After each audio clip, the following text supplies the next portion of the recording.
শ্ৰদ্ধাৰ ভক্তবৃন্দ, আজি পুনৰবাৰ আকৌ ভিডিঅ' কৰিব লৈছো। আজি আপোনালোকক আকৌ দেখাব খুজিছো। যোৱা সোমবাৰে মই এটি ভিডিঅ' দিছিলো, আপোনালোক সকলোকে দেখাইছিলো। এজনী ছোৱালীৰ মূৰত বাবাই জোতা দিছিলে। মাতৃয়ে মই দেখাব খোজা নাছিলো, মাতৃয়ে ক'লে যে নাই দেখাব পাৰিব ভিডিঅ'ত। তেওঁ মুখেৰে সকলোখিনি কথা কৈছিলে। যোৱা সোমবাৰৰ কথা সেয়া, আৰু আজি শুক্ৰবাৰ। এইকেইটা দিনৰ ব্যৱধানত কিমানখিনি সলনি হ'ল আৰু বাবাৰ সেই শক্তি, বাবাৰ আচলতে প্ৰত্যেকে বুজিবৰ কাৰণেহে এই ভিডিঅ' দিছো। আমি কোনো প্ৰমোট কৰিবলৈ কিবা কৰিবলৈ কেতিয়াও ভিডিঅ' নিদিওঁ। যদি মই তেনেকে ভিডিঅ' দিলো হয়, মই প্ৰত্যেকটো ভিডিঅ'ৰ পিছত ক'লোহেঁতেন আপোনালোকে লাইক কৰক, কমেণ্ট কৰক, শ্বেয়াৰ কৰক, আৰু মই ততে ইউটিউব চেনেলটি ছাবস্ক্ৰাইব কৰক বুলি ক'লো হয়। কিন্তু একো নক'ব, মাত্ৰ ৰাইজৰ মাজৰে বাবাক নিছো যে সকলোৰে যদি এনেকুৱা কিবা সমস্যা আছে, সেই সমস্যাবিলাক সমাধান হওক। বাবাই যিটো ৰাস্তা দিছে সেই ৰাস্তাটো দেখাব পাৰিম। মুখখন দেখাব, খালি মুখখন দেখাব।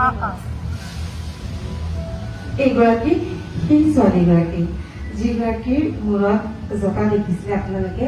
বৰ লেপি দিয়াৰ নিচিনাকে হৈছিলে জোতা।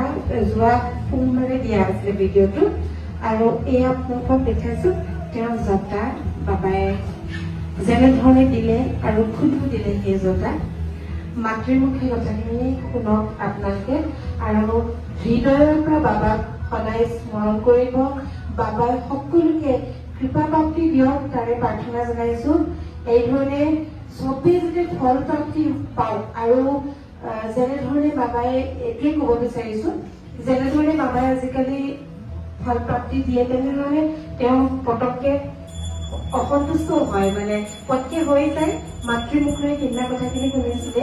আজি আকৌ অকণমান ছুটিকে হলেও আপুনি কৰি দিয়ক কথাখিনি, আৰু সেইদিনা কেনেকৈ সকলোখিনি হ'ল এবাৰ কৈ দিয়ক। নমস্কাৰ, জয় জয়তে মই অগ্নিনাথ বাবাক শত সহস্ৰকোটি প্ৰণাম যাচিছো। শিখা বাইদেউ মোক শত সহস্ৰকোটি প্ৰণাম। আমি যোৱা সোমবাৰে আহিছিলো, মোৰ ছোৱালীৰ চুলিত জদা ভাল কৰিছিলে। তাৰপিছতে ইয়াত আমাৰ চাকি বন্তি দিলো, পাই যেনেকে ক'লে তেনেকে পূজা ভাগ কৰিলো। কৰাৰ পিছতে আমি ঘৰলে কৰিলো, কাৰণ পিছদিনা মোৰ অম্বুবাচী মিলিব বুলি আমি দৌৰা-দৌৰিকে গৈ, আমাৰ ধৰক 12টা 12:30মান বাজিছে। তেতিয়াই গৈ পেলাই আমি কি কৰিলো, ছোৱালীক মই গা ধুৱাই দিলো। বান্ধি গাটো ধুৱাই বজল দি আকৌ ধুৱাইলো। ধুৱাই পেলাই ইয়াৰ পৰা বৰচাকিৰ পৰা যি তেল দিছিলে, তেল মাথাত সানি মই মানে অলপ অলপকে পনিয়াই দিলো মূৰটো। পনিয়াই দিওঁতে তলত যি ভাগ জোতা আছিলে, তলৰ জোতা ভাগ লগে লগে খুলি গৈছে। বৰচাকি তেল দিয়াৰ পিছতে লগে লগে খুলি গ'ল। তাৰপিছতে আমাক বায়ে এনেকে কৈছিল যে ফণী হেৰি কৰিব, এনেকেও সপোনতো মোক নিৰ্দেশ দিলে বহুতখিনি কথা, যিখিনি মানে প্ৰকাশ কৰিবলৈ অলপ সময় লাগিব। সেইকাৰণে বহুত মানে যাত্ৰী আছে, মই নোৱাৰিম ক'ব। বহুত নিৰ্দেশ দিছে মোক সপোনত। তাৰপিছতে আমি আকৌ মঙলবাৰে ৰাতিপুৱা হেৰি হোৱাৰ লগে লগে, অম্বুবাচী হোৱাৰ আগে আগে আকৌ তেল দি পেলাই কৰি দিলো। কৰি দিয়াৰ পিছতে ফণিয়াই কৰি দিয়াৰ পিছত বুধবাৰে বাবাক পুৰা আৰাধনা কৰি গা চা ধুই, তাৰপিছতে বাবাক কৈছো আৰু যে জোতাভাগ খোলা, তুমি বাবা খোলা। তুতি বিনতি কৰি মই যিমান মানে ফণিয়াইছো, লাহে লাহে দেখিছো ফণিৰ হেৰিয়েদি চুলিটো মানে পাতলকে গৈ আছে। মই বহুত কান্দিছো, সৰু ছোৱালীও বহুতকে কান্দিছে। মোৰ মা খুলিছে দেখোন। লাষ্টত মানে মস্ত এটা মানে জোতা আছে, আৰু সেই জোতাটোৰ কাৰণে মই বাবাক তুতি বিনতি কৰিছো কান্দি। বাবা এইটো জোতাও খুলি দিয়া তুমি। তেতিয়া বাবাই মানে সেইটো জোতা সময় নোহোৱাকে খুলি দিছে। তোৰ নহয় ভাগ বুলি ক'ব, সেই জোতা ভাগ খুলিলে, পুৰা খুলিলে, একে দাঁত যিটো সেইটো খুলি দিলে। তাৰপিছতে মই লৈ আহিলো ইয়াতে। তাৰপিছত এয়া বাক দিছো আৰু মন্দিৰত। ইমানেই মোৰ মানে বাবাৰ বহুত সৈন্য। বাবাই ইমান সোনকালে যে এইটো কৰি দিব ভবা নাছিলো। একেদিনাই খুলি দিছে। ধন্যবাদ বাবা, ধন্যবাদ। একো নাই,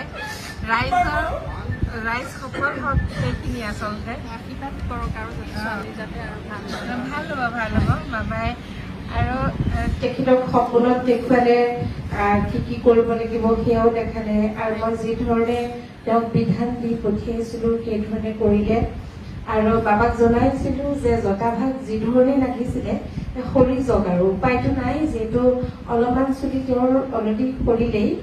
তাৰ পিছৰখিনিও সেইকাৰণে জনাইছিলো বাবা সম্পূৰ্ণ প্ৰয়োজন বুলি আৰু সঁচাই একেদিনাখিনি সম্পূৰ্ণ কৰিছে সেয়াই আচলতে বাবাৰ যদি আপোনালোকে কিবা আগবঢ়ালে আন একো ভাবিলে আহিম বুলি ভাবিছে কিবা এটা ভাবিছে সেইটো পাহৰি নাযাব আৰু যিকোনো মন্দিৰেই হওক নামঘৰেই হওক য'তেই হওক যেতিয়া আমি কিবা এটা ফল পালে আমি যাম বুলি ভাবো সেইটো সাধাৰণতে পাহৰি যোৱা হয় আৰু ভগৱানেও পাহৰাই দিয়ে সেইকাৰণে কি কৰিব লাগে তেনে ক্ষেত্ৰত কাগজ এখনত লিখি লৈ থব লাগে তেতিয়া মানুহৰ মনত পৰি যায় এই কামটো কৰি মই আমুকটো এনেকে আগবঢ়াইছো ভগৱানেও পাহৰাই আচলতে সেইকাৰণে সদায় কাগজ এখনত লিখি থব লাগে ফল প্ৰাপ্তি হোৱাৰ পিছত আহিব লাগে তেখেতৰ এতিয়াতো নতুনকে চোৱা ভিডিঅ' সকলোৱে গম নাপাব আচলতে ছোৱালীজনীৰ শান্তি হোৱা 6-7 বছৰ ন 6-7 বছৰ হৈছিলে হোৱাৰ পিছত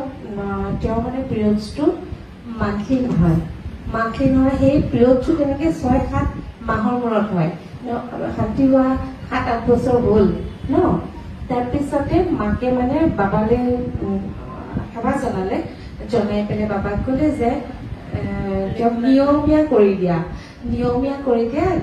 কৰি দিলে তোমাৰ ওচৰত যাম কিন্তু তেওঁ নিয়মীয়া কৰি দিলে বাবাই নিয়মীয়া কৰি দিলে কিন্তু তেওঁৰ আচলতে অহা দেৰি হৈ গ'ল বাবাৰ কথাটো এনেকুৱা মই ইমান লগালগ ফল প্ৰাপ্তি দিছো তই মোক কিয় পাহৰিছ সেইটোৱে আচলতে আমাৰ যেনেকে মানুহে আমি যেনেকে ভাবো তেনেকুৱাই কথা আচলতে তাৰপিছতে তেওঁ 6 মাহ বা বছৰেকত আমাৰ ইয়াত আহিম বুলি কৈছিলে কিন্তু 6 মাহ বা বছৰেক নহলেই 4 মাহতেই তেওঁৰ প্ৰথম 3 মাহ পিৰিয়ড ধুনীয়াকে হ'ল 4 নম্বৰ বাৰত প্ৰথম দিনাখনি 4 নম্বৰ দিনা প্ৰথম দিনাখনি আচলতে নহলে মানুহে পাহৰি যাব যে সেই পিৰিয়ডৰ দিনতে সেই কথাটো হৈছে মানে তেতিয়া বুজি পাব মাকে প্ৰথম দিনাখনি অলপ চুলি কৰিলে আৰু পিছদিনাখনি সম্পূৰ্ণৰূপে একদম জটা মানে মূৰত পুৰা লেপি দিয়া নিচিনা হৈছিলে আৰু ক'বলৈ ভয়ো লাগে ধুনীয়াকে একদম তেনেকুৱা ধৰণে দিলে ছেকেণ্ড ডে তাৰপিছত অসুবিধা গাই আহিব নোৱাৰে 8 দিনত আমাৰ ইয়াতে আহি পেলাই তাৰপিছত জনালেহি আৰু সেইখিনি বিধান সেইমতে কৰিলে কৰাৰ পিছতে জটাভাগ খোল খালে আজি সেইভাগ বাবাক আকৌ চমজাই দিছে অৰ্পণ কৰি দিছে আৰু সপোনত দেখুৱালে আৰু কিবা কিবি বাবা বিচাৰিলে তেওঁ দেখুৱালে সকলোকে আপোনালোকক দেখুৱাইছো আচলতে আন কথা একো নাই বাবাক যি ধৰণে মানিছে সেই ধৰণে হৃদয়ৰ পৰা মানক আৰু এনেকুৱা কোনো কথা নাই শৰাই দিব লাগে বুলিও কথা নাই আপোনালোকে মনৰ পৰা ভাবক এখন শৰাই আমি ৰাজহুৱাভাৱে সদায় দিওঁ তাতে ৰাইজৰ কাৰণে দিওঁ আপোনালোকৰ ভক্তসকলৰ কাৰণে দিওঁ তাতে সেৱা ল'ব যেনেকৈ এভাগ ৰাজহুৱা চাকি থাকে সেইধৰণে এভাগ ৰাজহুৱা শৰাই থাকে তাতে আপোনালোকে সেৱা ল'ব যেতিয়া ফল প্ৰাপ্তি হ'ব এদিন আহি বাবাক দেখা দি কথাষাৰ জনাই যাব মানে কিবা ক'ব আছিলে সকলোৱে আমাক আশীৰ্বাদ কৰক আমাৰ ছোৱালীজনী আজি তাই জন্মদিনো বাবাৰ ওচৰতে আজি তাৰপিছতে যদি চুলিখিনি সোনকালে মানে তাই যাতে ভৰপূৰ হৈ যায় আকৌ বাবাক এনেকে মুখখন দেখাবহি পাৰো যাতে আশীৰ্বাদ কৰক সকলোৱে হৰ হৰ মহাদেৱ